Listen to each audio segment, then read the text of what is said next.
Selamat pagi murid-murid, apa kabar? Selamat datang dalam slot pagi ini bersama saya Cikgu Alina. Sekali lagi untuk mata pelajaran sains tahun 6. Baiklah murid-murid, pagi ini kita masih lagi belajar tentang mikroorganisme. Tetapi objektif kita adalah menyatakan faktor-faktor yang mempengaruhi pertumbuhan mikroorganisme. Sebelum ini kita sudah belajar tentang jenis-jenis, ciri-ciri, dan juga proses hidup mikroorganisme.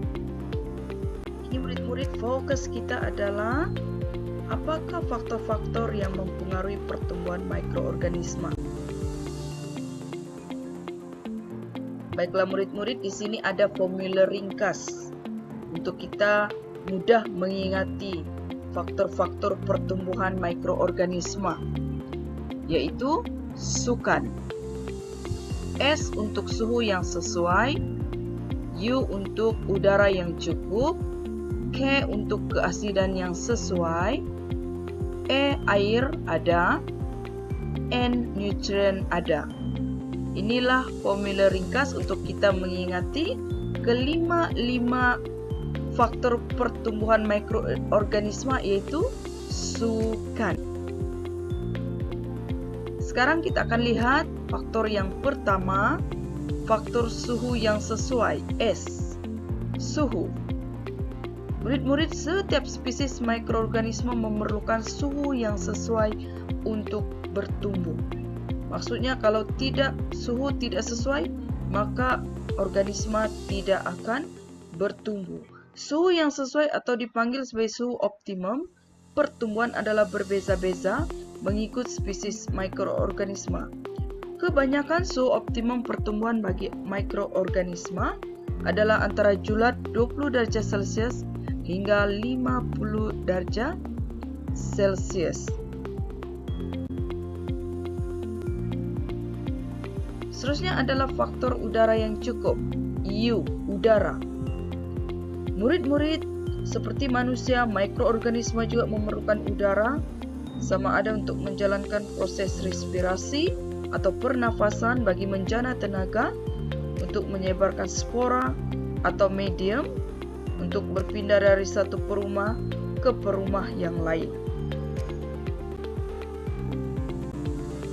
Seterusnya ialah faktor keasidan yang sesuai, K, keasidan.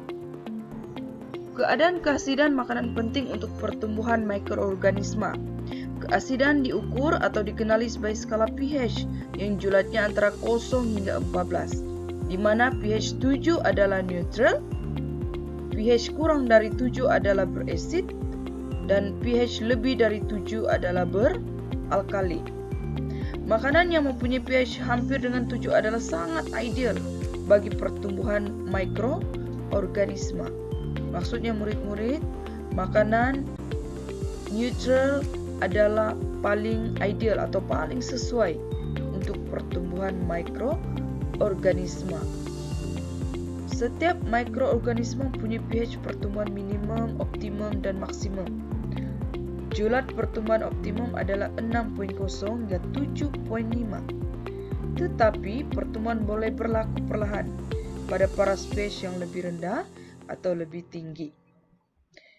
pH pada 4.6 dan ke bawah, maksudnya yang berasid, atau pH melebihi 11, beralkali, adalah mencegah pertumbuhan mikroorganisme. Maksudnya murid-murid, kalau terlalu berasid dan terlalu beralkali, itu akan membantutkan pertumbuhan mikroorganisme. Seterusnya adalah faktor kehadiran air. Murid-murid, seperti manusia dan hidupan lain, mikroorganisme juga memerlukan air. Contohnya bakteria mengandungi 80 hingga 90% air. Jadi ia sangat memerlukan air untuk terus hidup. Murid-murid, semua mikroorganisme ini memerlukan kelembapan atau air untuk bertumbuh dan membiak. Mikroorganisme memerlukan air untuk mendapatkan makanan dan untuk menyingkirkan bahan kumuh. Jadi tanpa air, bakteria atau mikroorganisme tidak akan dapat bertumbuh. Dan yang terakhir yaitu faktor kehadiran nutrien, N. Nutrien.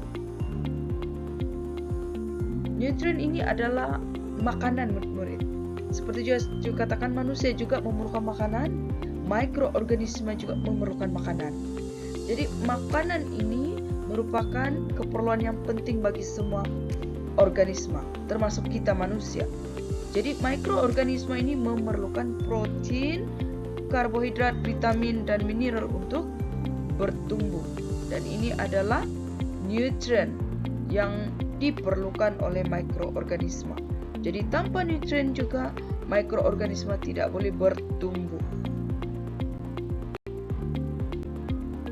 Nah, kesimpulannya, mikroorganisme hanya dapat bertumbuh sekiranya kelima-lima faktor sukan ini hadir. S. Suhu, U. Udara, K. Keasidan, E. Air, N. Nutrien. Baiklah murid-murid, cikgu harap murid-murid sudah dapat memahami kelima-lima faktor ini. Kelima-lima faktor pertumbuhan. Sukan, ingat saja sukan, SUKAN, singkatan untuk suhu, udara, keasidan, air, nutrien. Baiklah, sekarang kita masuk dalam slot latihan. Baiklah murid-murid, latihan hari ini murid diminta untuk melengkapkan peta aiting jenis peta bui di bawah. Cikgu sudah sediakan clue di situ, yaitu faktor, minta murid lengkapkan, dan juga lengkapkan kelima bahagian dalam peta bui ini. Cikgu rasa murid-murid tidak ada masalah kan untuk melengkapkan ini. Jika ada masalah, murid-murid boleh hubungi cikgu ya. Baiklah, sekian saja pelajaran kita hari ini. Diharap murid-murid semua terus bersemangat untuk belajar. Sampai jumpa lagi, sekian dan terima kasih.